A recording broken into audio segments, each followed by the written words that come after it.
Apesar de ter idealizado seu grande nome por trás da criação do Homem de Ferro, Stan Lee não foi o responsável pela primeira história em quadrinhos em que o herói apareceu, pois na época ele estava tão ocupado com outros trabalhos que foi obrigado a entregar a responsabilidade nas mãos de seu irmão Léo Liber, contando ainda com uma ajudinha de Don Hickey também e Jack Kirby, que deram introdução ao personagem que conhecemos até hoje, e claro, um dos mais famosos dentro da Marvel. A própria inspiração de composição para a história mostra que Tony Stark também foi adotado, isso mesmo que vocês estão ouvindo.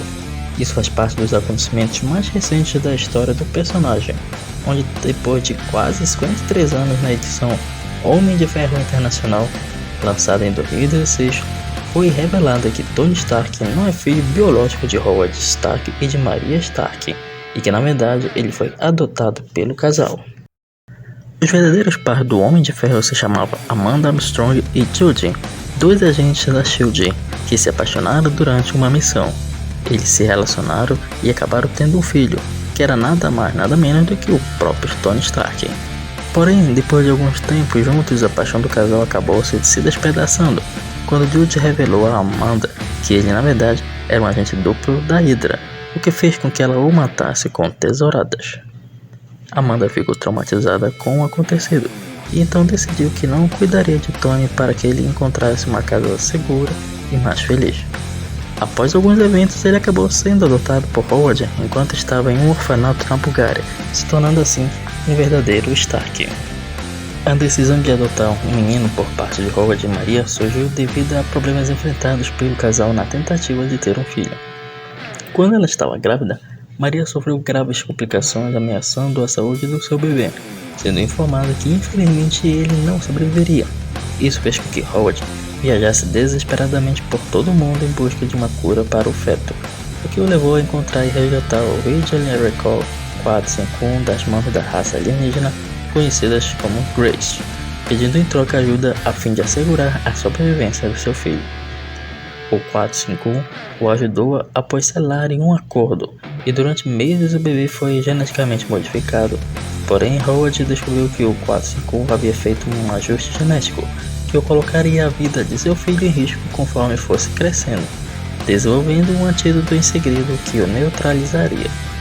O bebê nasceu saudável e recebeu o nome de Arnon Stark, fazendo com que 451 finalmente pudesse deixar a Terra. Mas a felicidade dos Starks não durou muito tempo, pois poucas horas depois do nascimento de Arnon, sua saúde foi se esgotando, fazendo com que ele não pudesse viver sem assistência médica. Arnon foi escondido na Fundação Maria Stark, uma espécie de organização filantrópica, a fim de evitar retaliações do 451, e após vários anos de acontecimentos, Arnon conheceu Tony e os dois começaram a trabalhar juntos.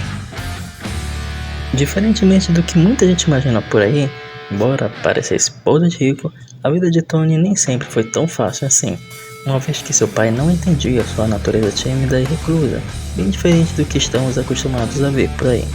Tony e seu pai viveram momentos tensos desde sua infância, principalmente pelo fato de que Howard começou a beber cada vez mais, sofrendo constantes mudanças de humor, chegando até mesmo a abusar verbalmente do seu próprio filho. Além disso, Tony já foi mandado para um internato. Teve seu relacionamento com seu primeiro amor, que foi Meredith Markle, interferido por seu pai devido a Meredith ser filha de seu principal concorrente, Creighton Markle.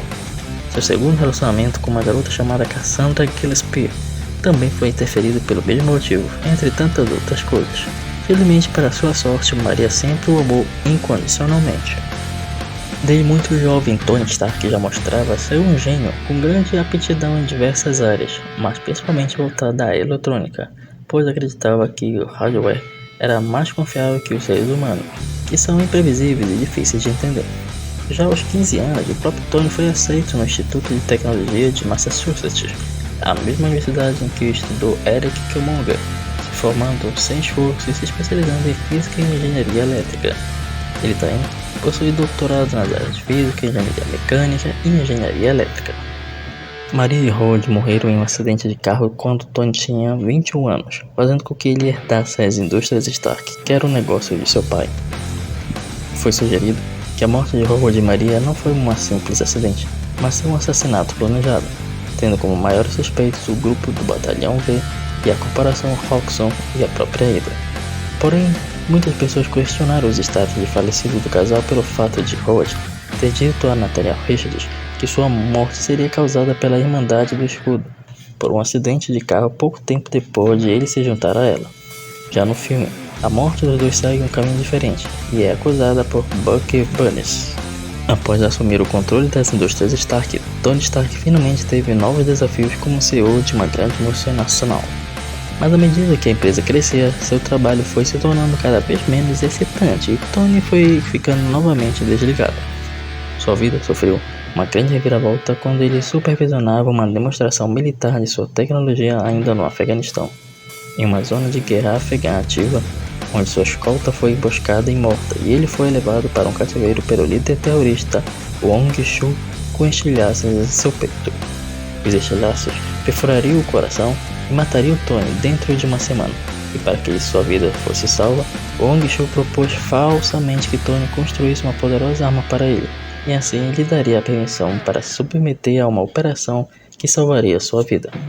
Stark sabia que o ditador estava mentindo, mas concordou com a proposta a fim de reunir equipamentos que lhe permitisse criar uma armadura equipada com armas e alimentada por energia, além de também ter um dispositivo similar a um marca-passo que permitia que seu coração continuasse batendo, surgindo assim o Homem de Ferro. Apesar de ser um grande gênio, a primeira armadura do Homem de Ferro não foi construída apenas por Tony Stark. Ele também teve a ajuda de um renomado físico asiático e vencedor do Prêmio Nobel de Física Wong Jin-sen, que também havia sido levado para o cativeiro. Jin-sen atuou como um assistente de Stark e o ajudou a projetar e construir o traje.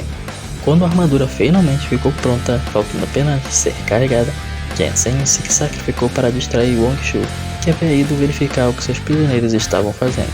Agora, como Homem de Ferro, Tony vingou a morte de Jong-sen e conseguiu espalhar as tropas de Wong Shu.